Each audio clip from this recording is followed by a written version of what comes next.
Alright mga katropa, good afternoon.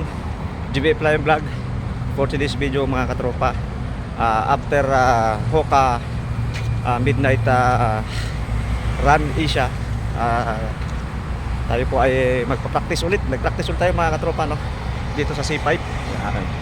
After 21 kilometers, tayo po ay finisher, isa sa mga finishers, no? Wow. And congratulations to sa lahat ng mga tumakbo during midnight. Maraming mga elite runners, no? Malalakas talaga. So kulang pa itong ating practice. Okay. Shoutout natin yung ating Choin. Yo! Shoutout yo! Yo Dompe.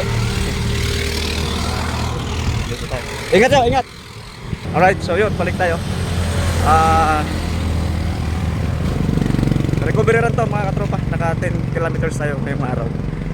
At kailangan pa natin mag-practice para ma-hit natin yung expectations natin, yung oras, speed, yun. At siyempre pakiramdaman natin yung sarili natin kung kaya ba. Alright, so maraming salamat mga katropa. See you my next vlog. Bye bye. GB Playon, stay fit. Bye.